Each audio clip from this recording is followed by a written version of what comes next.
У меня была какая-то греческая тема «Амур с Венерой». Что-то, ну, нашла какую-то картинку, просто там еще не было такого, что ты сам должен нарисовать эскиз. Просто лепила с картинки какой-то. Но у меня был Амур, Венера, и пришел директор школы, Баранов его фамилия была, больше ничего не помню. И он сказал, что это у вас, давайте слепите таз, будет типа баня. Женщина моет ребенка. Какой Амур, типа, что за сказки? Это вот запомнилось, смешно было. Но нормально, ничего никому...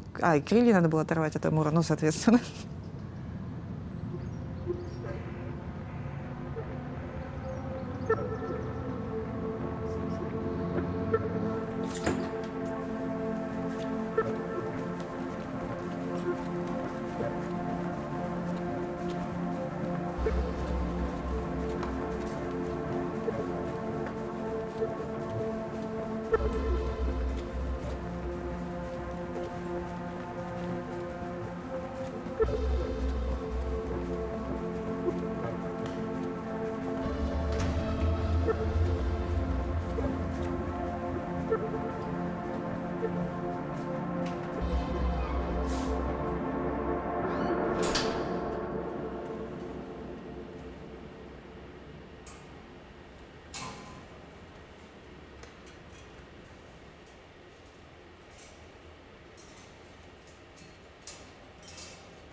И мне люди приходили и говорили, что вот там была работа, у меня там слезы от нее навернулись.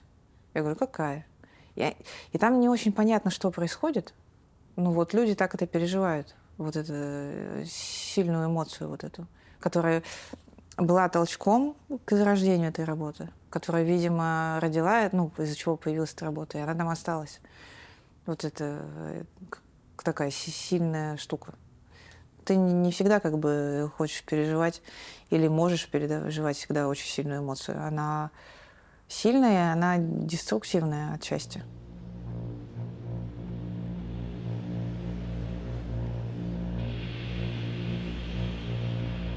Они говорят одновременно.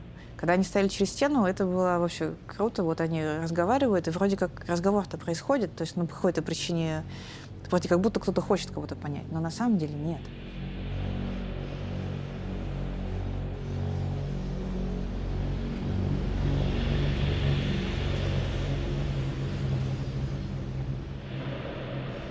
Реально вот долго, изо дня в день делать вот эти штуки, и это однотонная, монотонная работа, не очень интересная, но и не передоверяемая, потому что это должен быть именно сварщик-художник. Никто за меня не сделает, никто не сделает вот еще быстро вот этот момент, то, что если бы это долго, это, ну, это время, там, поехать к человеку, сказать, что надо сделать, чтобы он все проварил, потом посмотреть, как он это сделал, так, не так.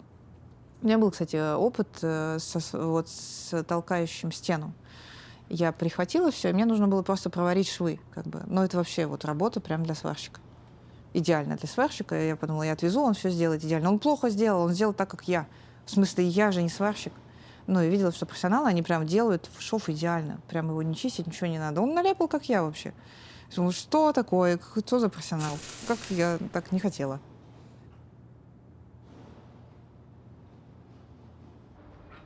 Мне приятно, когда кто-то так полюбит ее, что хочет прям себе взять. Но есть какие-то вещи, с которыми ты не готов расстаться, например. Ты слишком сильно к ним прикипел, какие-то есть такие. Ну, причем, может, через время ты уже будешь готов с ними расстаться. Это первое, давайте так, это Сальвадор Дали был. Как раз самая большая моя каменная скульптура. Потому что и эскиз каменный из Габра, и хорошо было, но тяжело, конечно, это. Потом «Поцелуй и тишина». Это 3 скульптуры. Вот «Поцелуй и тишина» в 1 год случились.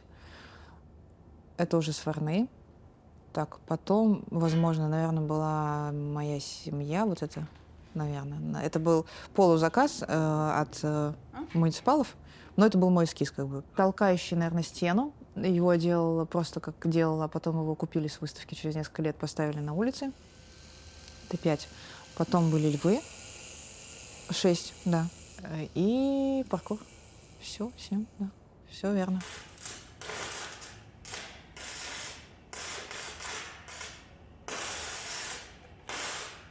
Я же это делаю, потому что я просто не могу этого не делать. Вот это все вопросы есть, там, для человечества это делаешь, там, или там для кого-то. Да нет. Ну, я очень рада, что человечеству может, ну, нравиться, есть какие-то люди, которым нравится. Это очень хорошо. Но я это делаю для себя, потому что я не могу этого не делать. Мне плохо, если этого не делать.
Живопись, она прям на нее надо, не только она забирает силу, на нее надо очень сильно настроиться, чтобы начать это делать.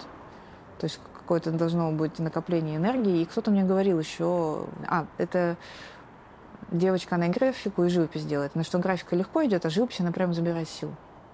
Вот прям почему-то туда уходит много.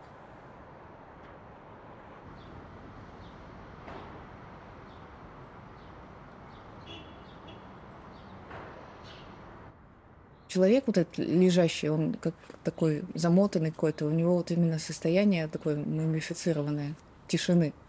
И это именно состояние, которое вызывало у меня эта работа, что он так... Ну, и так, там был довольно сложный у меня период еще в жизни такой напряженный, один из самых сложных, наверное. И вот для меня было вот это вот житель города, ну, мне кажется, многие так попадают, что вот в какой-то бешеный ритм, и ты как бы забываешь вот это ощущение, когда ты можешь послушать тишину просто. Может, это и будет твой отдых, самый главный. И ты вот так прилег, и ты вроде не умер, живой еще. И вот это как раз это состояние. Ты просто лежишь и слушаешь тишину. Все равно в тишине много-много звуков. Просто за этим бешеным ритмом мы забываем, что есть вот эти звуки, вот эта красота спокойного состояния. Вот, поэтому тишина, да. У меня сегодня еще день рождения у сына. И все в этот день, как бы несколько встреч. Обязательно.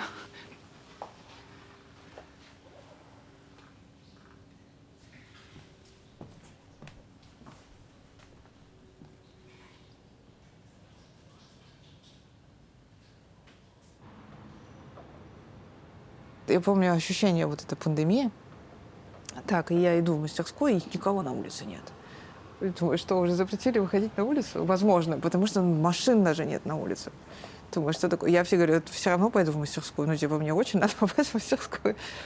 И у меня такое было переживание, что все так резко поверили в эту штуку. Ну, типа, да, она случилась, но все вот на фоне этих кино, которые сняли про катастрофы, и как мы все сейчас дохнем дружно, да, все как-то мгновенно, просто безоговорочно приняли эту игру и перестали сами выходить из дома. Вот то, что ты сам начинаешь с собой делать, вот эта цензура внутренняя, которую ты вводишь, она круче всего. Она уничтожает тебя в первую очередь.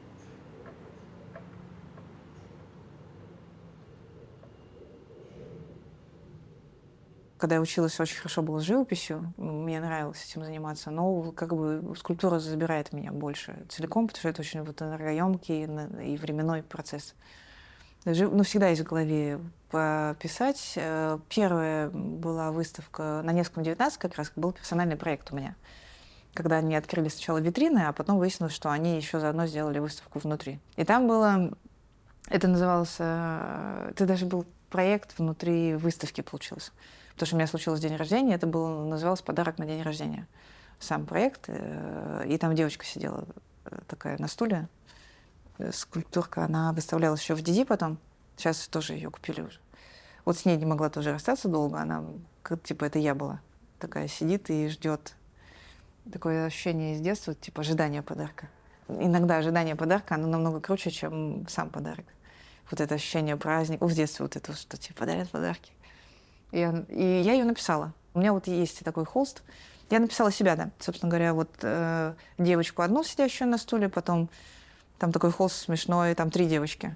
Они тоже ждут подарка. Она одна сидит, другая лежит уже. По-моему, я даже не помню. По-моему, там подарок тоже есть. Ну, такая коробка условная.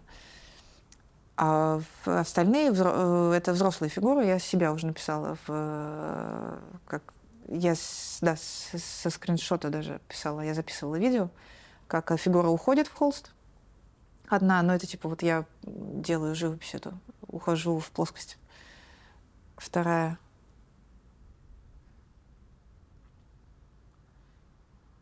Падение назад, наверное, это можно сказать, было.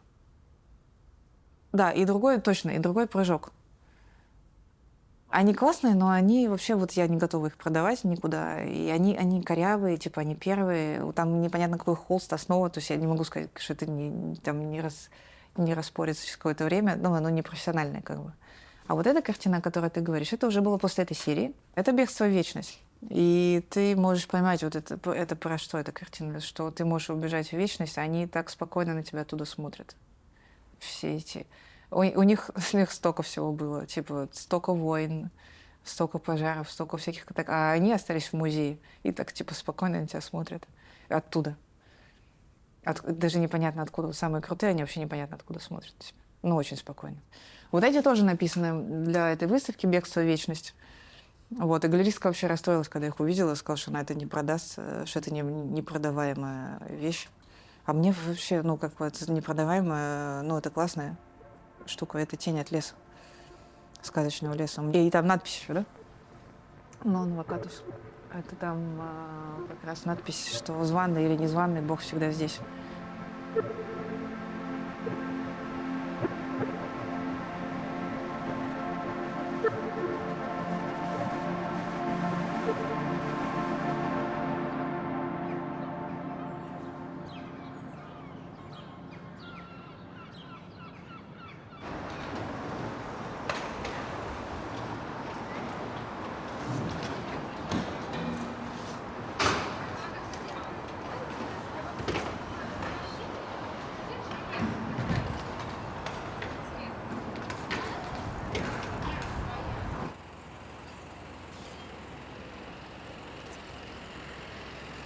Алло.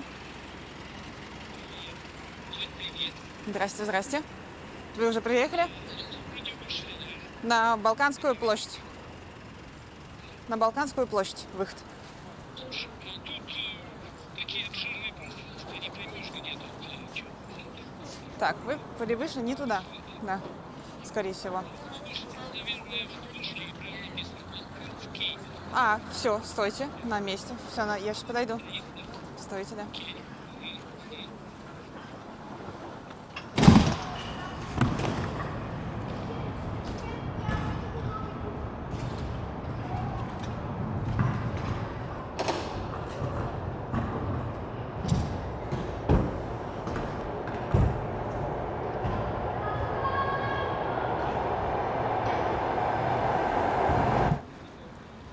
Там рыночек, нет? Морковку продают, чеснок, пионы. Нет, тут только цветы и носки. А, цветы и носки. Сейчас, секунду. Цветы и носки. Да, видимо, тут еще... Сейчас я вижу еще надпись «Балканский». А вы... А вот, я вижу вас. Все.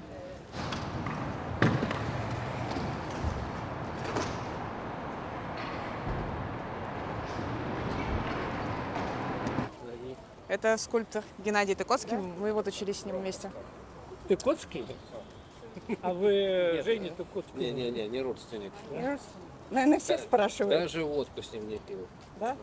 Это уж совсем. Надо найти и выпить. Это вот поздно В уже. таких случаях говорят не родственник и даже не однофамилец.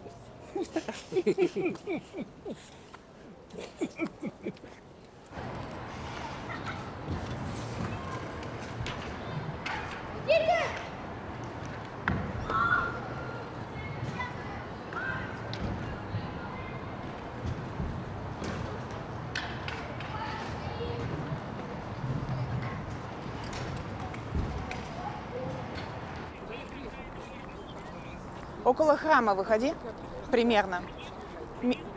Там храм, видишь? А, храма не видишь. Ну, за год отличная сохранность. Полгода.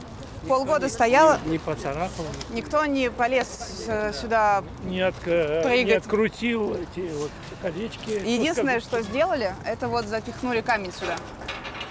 Довольно большого размера.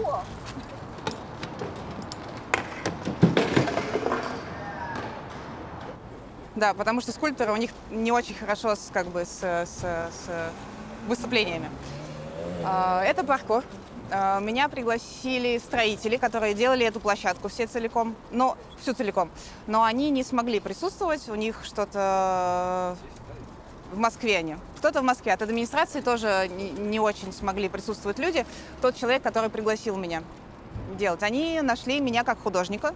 Им пришла в голову светлая идея прям заказать у ныне живущего художника скульптуру, не покупать ее, не заказывать у сварщиков там кубик, что явно было бы выгоднее, наверное. Они нашли, мы общались, мы рисовали эскизы, и они выбрали самый сложный эскиз, то есть когда это еще было нарисованный. Но, в принципе, спросила у них, понимают ли они, что это самое сложное, значит, это самое дорогое будет. Но их это не смутило, и буквально через года два, по-моему, они появились снова. Сказали, что давайте делать что-то дальше.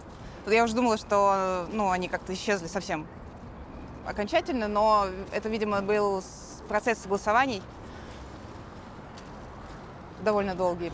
Нашли на одном заводе, мне знакомые прислали, есть какой-то станок, который стоит как квартира хорошая, и их не так много, и они лазером он режет. Они тоже что-то говорили, что тонкие кольца они не хотели резать, вот которые 4 миллиметра толщиной, что было какое-то у них опасение, что машина сломается. Там как-то, пожалуйста, все-таки они мне нужны, что-то еще. Но они сделали в результате. И нарезано было, конечно, с запасом. И вот на Невском 19 будет скоро открытие выставка, там открытие выставки. И там будет родственник, видимо, этих скульптур. Он тоже из этих колец, из того, что осталось. А я, когда еще эскиз этот увидел, я сразу вспомнил даже отсылку это к 19 веку, на самом деле уже. Был такой фотограф Мьюбридж, который фотографировал фазы движения человека. Вот прямо целая последовательность. У них альбомы есть с фотографиями этими, да. То есть как один и тот же человек, там, по-моему, люди, там, по-моему, даже животные есть, я уж не помню точно.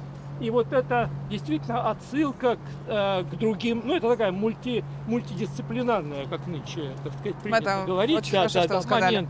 Отсылка именно к серии фиксации движения, и в то же время это еще и кинематографический момент, да, то есть соединение еще и с кинематографом, где тоже вот кадры, так сказать, меняющегося движения создают вот это. Спасибо. Сколько здесь у тебя колечек? Возможно, 18 тысяч. Начни будет это сосчитать, наверное. У меня есть мысль, что художники, они как бы есть в наличии, а скульпторов все меньше, потому что какая-то жизнь скульпторов, но она такая, много свободного места, и, в принципе, да, то, что можно ставить работы в современные районы вот этих художников, которые пока еще живы, и таким образом поддерживать и развивать вот эту историю, вообще быть скульптором. Потому что монументальная пластика, она может быть уже не так привлекательна и интересна. То есть вообще, насколько нужны памятники в городе еще бронзовые. Наверное, нужны, но вот такие вещи, может быть, нужны. Не такие, другие вещи. Но какая-то альтернатива, да, это могут делать художники. Вот. Можно, важно и к ним обращаться. Понял? Ты записал?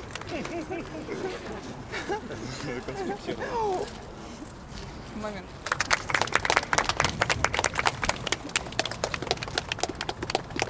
Ваше слово? Слово? Ну, как вариант. По-немецки? Можно по-немецки.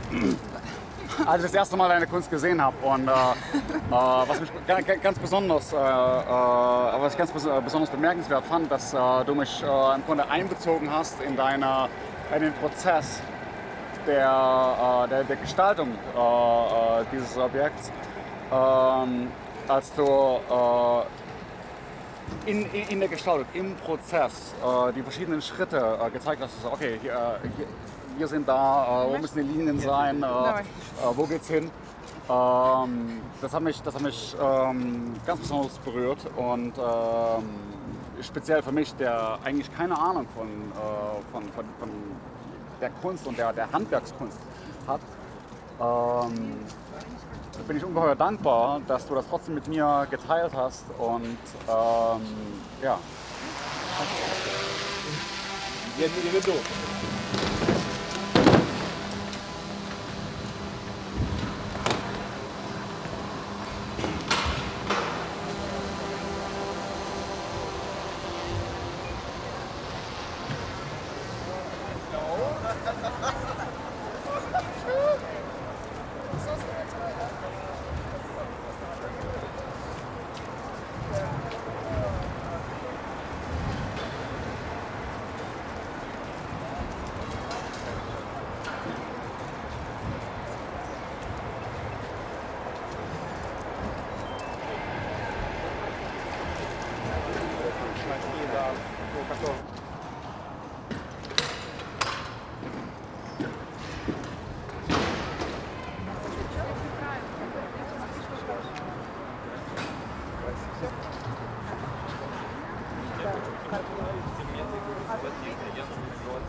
Сейчас?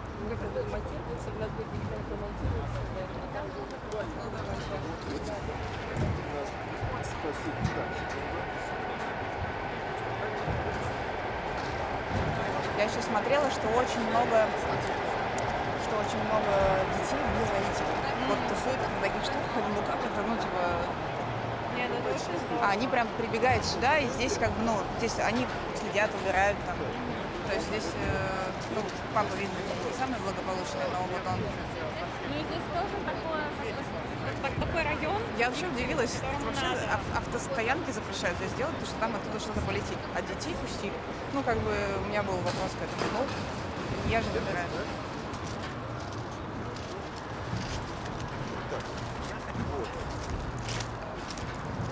Держишь?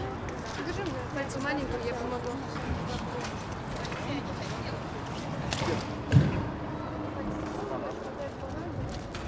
Так, Игорь, знаешь что? Засунь пальцы в шею ему и контролируй, если, не дай бог, упадет. Вот, ага, вот. Потому что он упасть может. Я вот так. Все. Я держу. Направляйся. Вот так вот.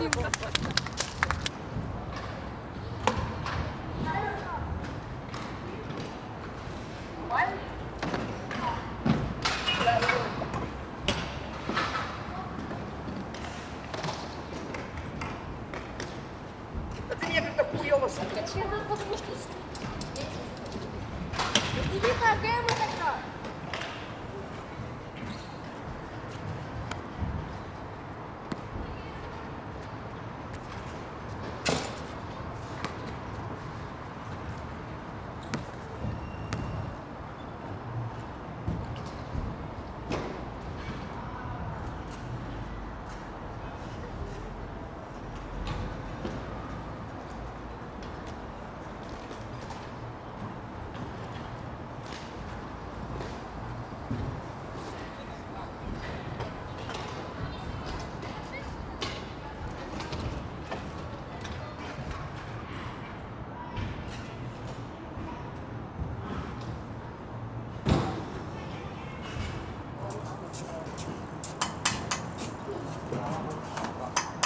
Ну что, все на ремонт пришли?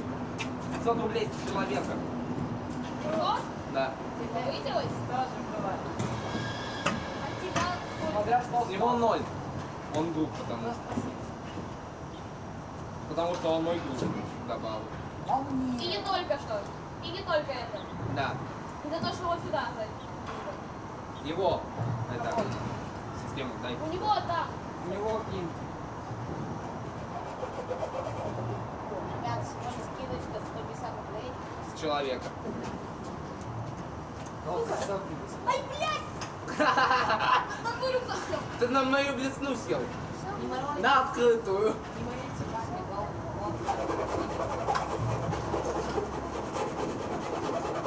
Второй тут пошел. 100 рублей ушел. Стой,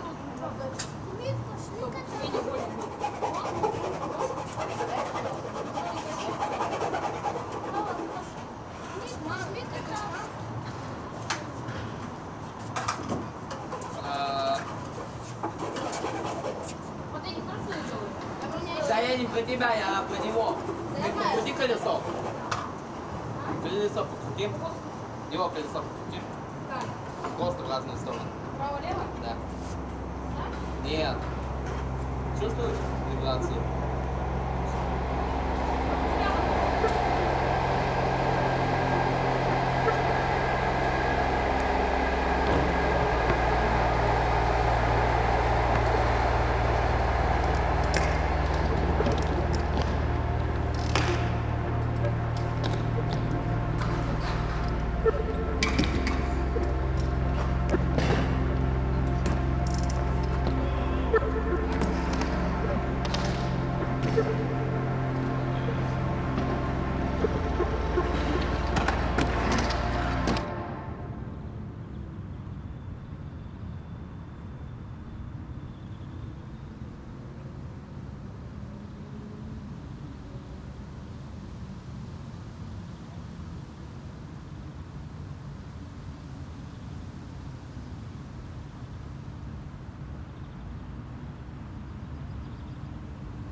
Предложил музей Набокова провести там выставку. И поехала смотреть зал, очень понравилось помещение. Такое оно прям идеальное, такое магическое. Но это было предложение, когда еще паркур доделала, и там уже как бы так было мало времени, и на саму выставку уже 2 месяца оставалось. Но зато пока делала паркур, думала, как я буду это делать. И сначала появились бабочки и феечки, потому что 3 хэштега есть у Набокова. Бабочки, девочки и шахматы. Ну вот бабочки с девочками скрестились, и получились феечки. И у меня такие лесные феечки, деревянные, потому что я до этого работала с деревом. И когда стала делать их, 3 сделала. И да, и потом стала кокон делать, и стало интересно, как именно выглядит кокон. Прям вот, не хватало изображений в интернете, они разные все. И нет ни одного в объеме, как он в 3D выглядит. И под Новый год это случилось, да, поняла, что их единственный способ их реально посмотреть — это купить просто коконы, а они с бабочками продаются. Это называется «купить бабочек». Это коробочка была с ваткой, там открываешь, в ватке лежат вот эти штучки, странные, набор НЛО такой. И один из них так делал, тык-тык. шевелился, еще хвостиком дергал.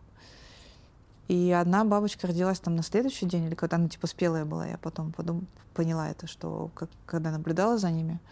Вот, и там типа зима, 27-28 января, минус 30, а у меня бабочки летают. Я часть взяла домой, потому что не понимала, где лучше для них атмосфера. Ну, там влажность, потолок, там что. Ну и потом Новый год, это как бы, ну, какие-то праздники, а их надо, если они родились, кормить их. Оказывается, вот у моих бабочек отсутствовал этот инстинкт. То ли потому что они зимой, то ли, ну, это тропические какие-то бабочки. И вот как раз Шоров Олег вписался и кормил бабочек, между прочим. Он приходил, искал этих бабочек, но он брутальный, он с камнем работает, у него такие пальцы огромные. А там надо нежно поймать бабочку, ну, не раздавить ее, посадить на краешек тарелки с сахарной водичкой, чтобы она там размотать хоботок ей нежно, чтобы опять-таки не сломать хоботок. Но потом я выяснила, что он не разматывал хоботок, он просто головой туда макал, но она вроде понимала, что это еда. И мне действительно понравилось, это вот эта штука, я даже нарисовала вот этот большой холст, тоже огромный, что это вот вообще как космический какой-то корабль, что такая непонятная, у него голова есть, лапы какие-то. Это было противной гусеницей, а стала прекрасной бабочкой. Никто не любит гусениц, все любят бабочек, но это одно и то же.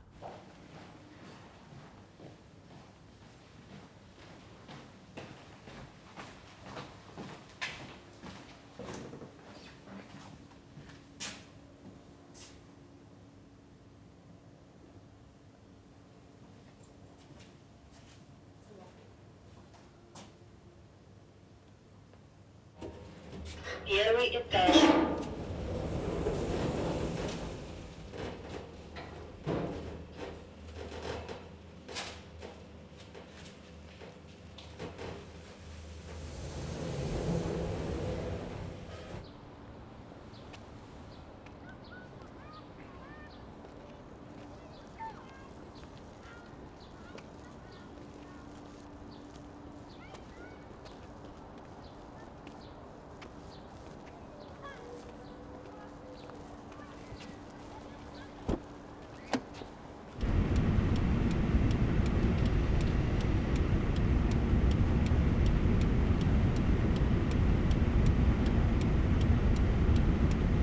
Такой модный додж. Это какого года? Старый? Классная старая машина. Кажется, что это вручной лепил кто-то, скульптор какой-то. Модельки, чтобы красивые были. Да? Ну, такое, есть у них какие-то заходы такие, не мыльницы.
Холодно.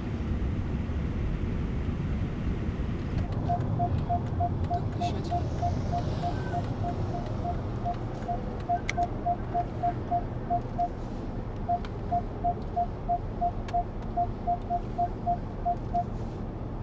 Давайте в среднем. Ну, в среднем его точно не будет. Смысл? Подожди. Стой. Слава, подожди секунду. Что ты делаешь? Не хватай. Я поняла, что ты не знаешь. Убери руки. Извини, что на ты. Вы, уважаемые. Да. Давай, держи. Ага. Все, стойку туда. Стойка снимается. Слава, аккуратно. Сейчас посмотрим. Мы сейчас посмотрим с этой папкой. А, мы... Это что? А, это баллон. Процедура, которая той про ангела, да, это, в принципе, работа по штурмовке наземных позиций. Да. А вы с этим знакомы уже? Она не полета. То есть самолет заходит, создает крен и, доворачиваясь на цель, начинает стрелять. То есть он не так должен лететь, он должен как-то лететь так вот в пике. Да, иначе он не попадет. Потому что, чтобы попасть, он становится в вираж и, проходя над целью, начинает лепить. Да. Вот. И вот это, за счет вот этой вот угловой скорости и разброса снарядов он поражает наземную цель. Тоже, ну это же... Да, а вот это транспортная авиация, она никогда никого не стреляет и не попадает.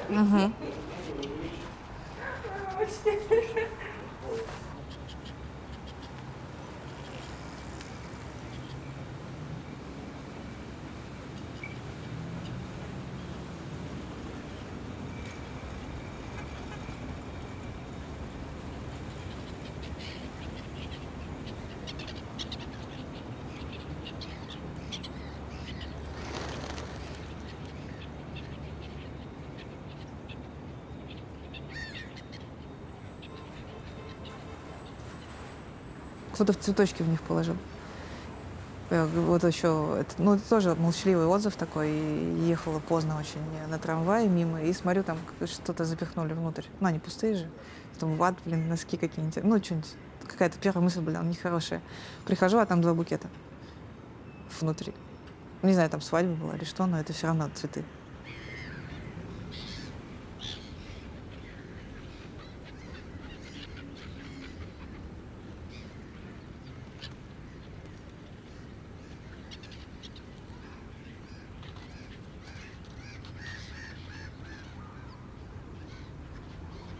Вот такие, смотри. Да, это идеально. Класс, да? Да. Все, супер. Мы потом Ладно. попьем чайку. Сколько Я с там нас? буду работать, поэтому... Это, значит, я с Антониной возьму. И еще с ним интересная была история.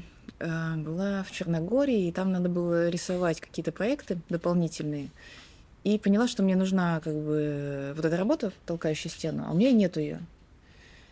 И стала в интернете просто загуглила толкающую стену и нашла рисунок моей работы, который нарисовали дети, которые приходили в музей Никушина на практику. И он такой классный был, такой акварельный, хороший. И я его взяла оттуда, использовала. Всегда рисую какие-нибудь танки, домик обязательно рисую, да. Но есть, они, в принципе, все похожие, но бывает такое, что вот какой-то ребенок рисует что-то вот очень необычное, ты такого не видел. У меня, например, племянница рисует 3 цветочка, и 1 упал, а 2 вот так торчат. И у нее повторяется этот мотив из рисунка. Вот сейчас она стоит, и я ее сделала как девочку рисующую, и эти цветочки там. Ну, у нее там связано со здоровьем, возможно, история. Она там не самый здоровый персонаж в этой семье, а 2 здоровых есть. И вот она такую рисует штуку.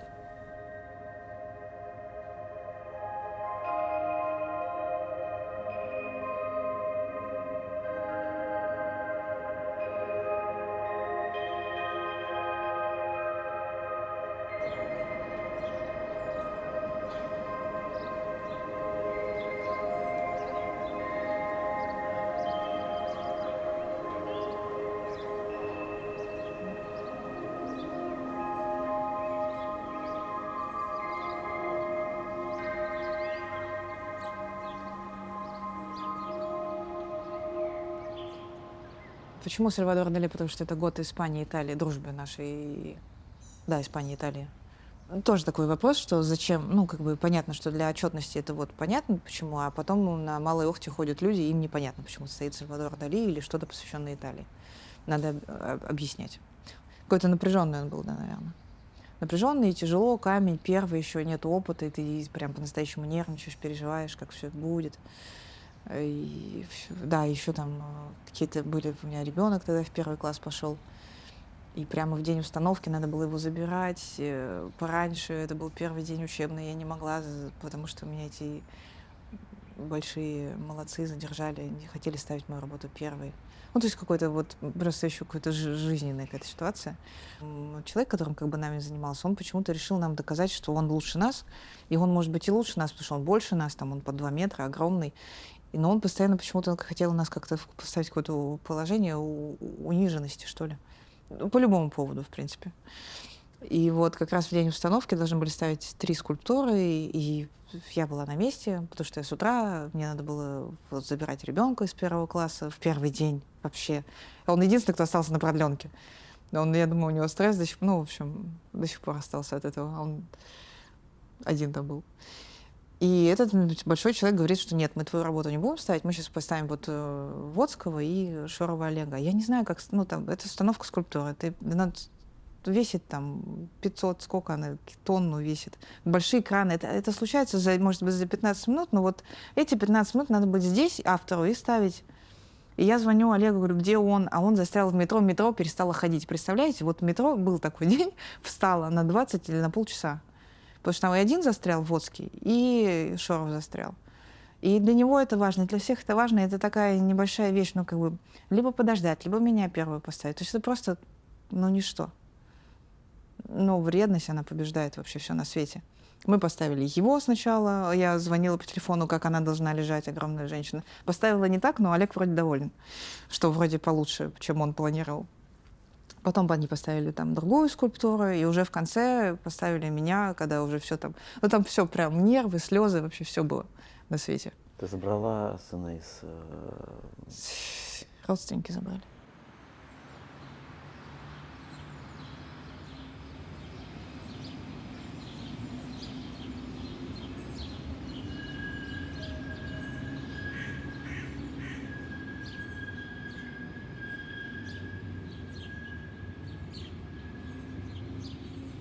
Человек по-другому делает. Он делает хуже, кривее и лучше, потому что это криво и косо и по-другому.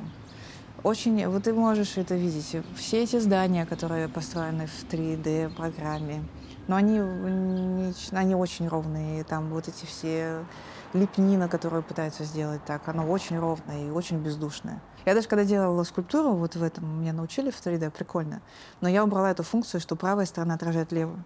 Потому что оно абсолютно тупое тогда будет. Не такое.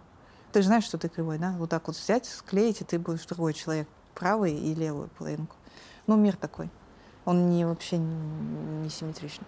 Вот мы были в этом храме Пушкина, Пушгор, там храм, и видно, что его руками слепили, он вообще весь кривой. Вот мне так нравится вот эта вот неровность. И мне кажется, это будет приобретать, возможно, большую ценность, потому что все больше будет вот этих правильных вещей, геометрических.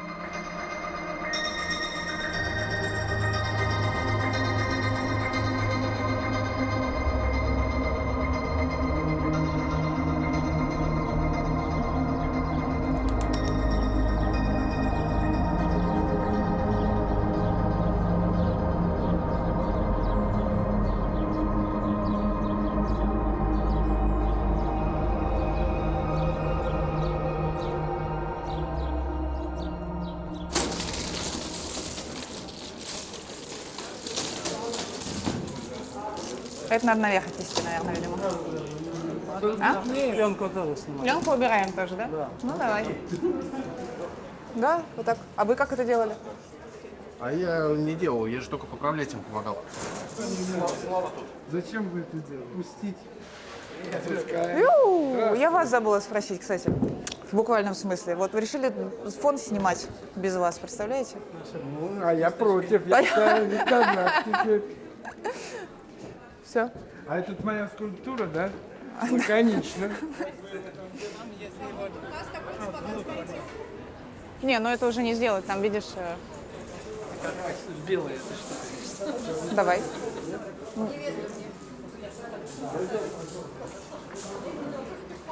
Держите? Не держите. Катя, поставьте вот так вот. Вот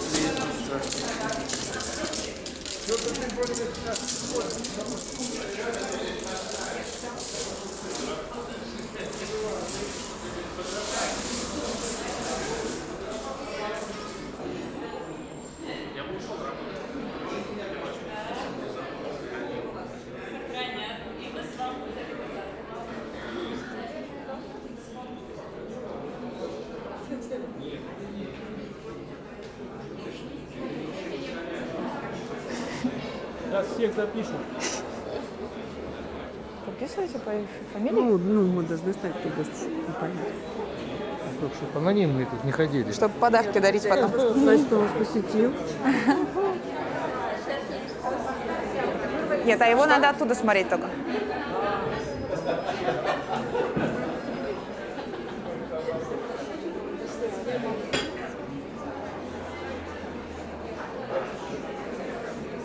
Давай швабру я принесу, и шваброй это сделаю. И его еще прикольно шатать можно, чтобы он катился. Шваброй. Ну да, класс. Будет развлечение какое-то в этом заведении сегодня. Ну что там же можно в глубину, вон, видишь, висит это. Ой, вообще не видно. Мы вешали в глубину, да, когда мы специально подвинули к окну, потому что к окну хоть как-то видно. Почему? В смысле, все вообще идеально. Отлично, все хорошо. Помучились.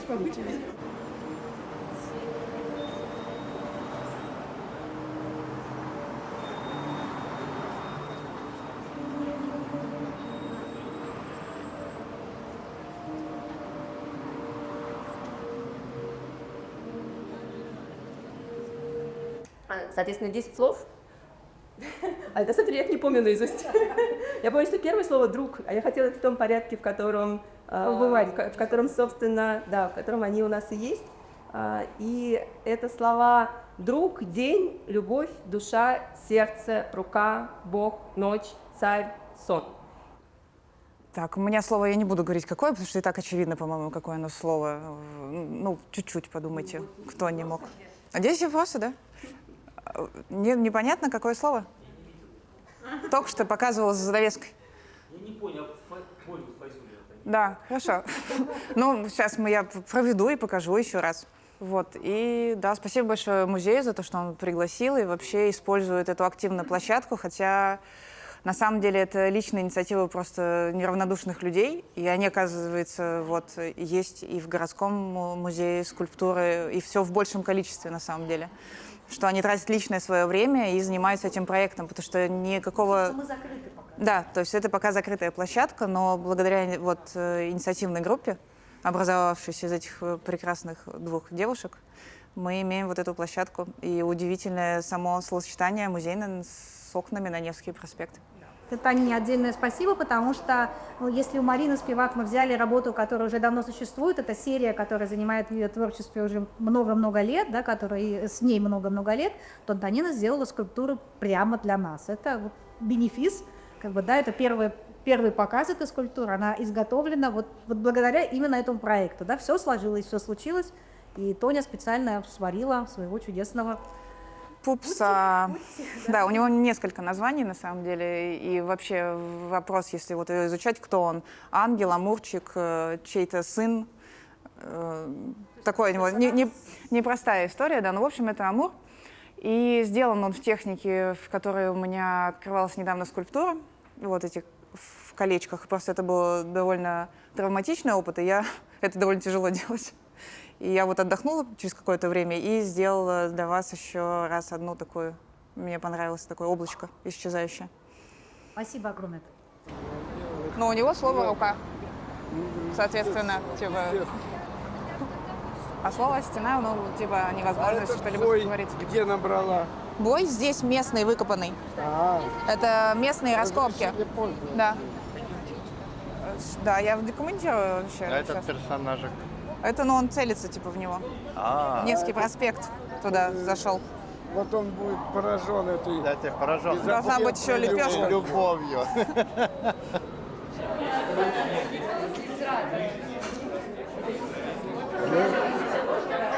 За шумный успех твоего Амура.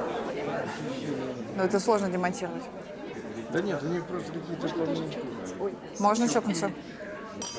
Это вообще с художниками лучше всего делать. Чокаться? Чокаться, да. У меня внук очень любит чокаться. Дедушка научил. Толстый, конечно. Это Роберт Лотыш, известный скульптор нашего города. Это Олег Женеленко, тоже известный скульптор. По-другому совсем. Женеленко Олег скульптор. И вот Меза Дарья. Это все скульпторы собрались. Очень талантливый. Оксана, да. Очень талантливый. Не скульптор. Будем все с тобой дружить. Ничего, можно быть и не скульптором, ничего. С этим тоже живут. Ну да, толерантны, да. Как меня мотает, может быть, я через пару лет... Позволяем существовать людям, которые не занимаются скульптурой. Хотя, конечно, с трудом. Вот эта фотография, знаешь, у нас Египетский мост обрушился. Вот эта фотография, когда он обрушился. Помнишь пример про резонанс, когда армия шла? Да. Вот это он. Смотри. Потому что я знала историю про резонанс, но не знала, что это вот оно. Даже сфоткали. 10 слов Пушкина, которые он наиболее часто употреблял. Пересчитали, и художникам дали выбрать какое-то слово. Ну, тут 5 слов, потому что 5 витрин. Вот. И у меня, вот, не знаю, ну давай ты отгадаешь слово. Можно подумать, но это обычно... Это Купидон, но слово другое. Подержи вот так вот, а я его покручу. В общем, тут много всяких приколов, но сейчас белые ночи, и оттуда вообще ничего не видно. А когда он здесь уже стал шататься, и вот случайно монтажник отпустил, он чуть стекло не разбил. Ну, так, вот так вот стал шататься. Я подумала, да нормально вообще, хорошо. Потому что это круглая скульптура, а витрина плоская. И всегда... То есть вот Дьяков, он сделал плоскую. Она как так вписывается, как оформление. Ну, а вот это то, что он все натворил, короче, своей деятельностью. Классно. Ну, не видно. Его надо реально вечером фоткать. Ну, вообще, все что угодно. Дом напротив. Говорят, кто высокий совсем, что когда с высоты вроде виднее. Вот, вот, смотри, сейчас трамвай поедет. Смотри, вот давай, фоткай, там едет автобус. Он бросит тень, и тогда лучше видно. Он подъезжает. Сейчас, давай. Подъезжает. Вот сейчас до 3. 1, 2, 3. Подъезжает. Фоткай. Вот он. Дынц. Падла, светлый автобус. Троллейбус был темный. Это тоже светлый. Да, вот. Ну, в общем, вот. Открытие днем. Так.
И с ней тоже какая-то история связана. Вот, когда я ремонтировала в очередной раз этот кирпич, что-то там бюджета нет, электричество нельзя кинуть от школы, потому что почему-то там то ли пандемия, то ли еще что-то там по электричеству передается. Надо генератор, там генератор привезли не тот, в 3-й раз привезли тот.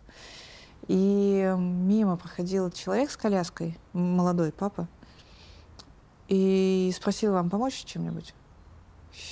Я говорю, типа, ну, и стал со мной разговаривать, или мы что-то убирали, он стал помогать. И нам надо было инструменты оставить, не возить их никуда. И он говорит: ну, у меня есть какой-то предбанник там в квартире, можно оставить, там готов помочь. И он сказал вот эту вещь интересную, что насчет того, нравится, не нравится, потому что там тоже много, вот там тоже много я наслушалась. Есть личики, нет личиков, кому-то нравится, кому-то не нравится, очень много всяких, даже перестаешь слушать. И он сказал очень интересную фразу, что неважно, нравится ему или нет, главное, что он понимает, что благодаря этой скульптуре это место становится уникальным. Вот это место, вот эта скульптура, она одна в городе здесь такая. И мне так понравилось, что вот просто человек додумался до этого. То есть он даже не сказал, я так и не знаю, нравится она ему или нет, но вот то, что это специальное, художник сделал вот уникальную вещь, действительно уникальная вещь. Нету такой, не будет больше. Я вот ее так долго делала. Это сварные листики, там, это просто, там, я помню, слепить легче было ее.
Да, застряла. Она мне в голове потом встречалась.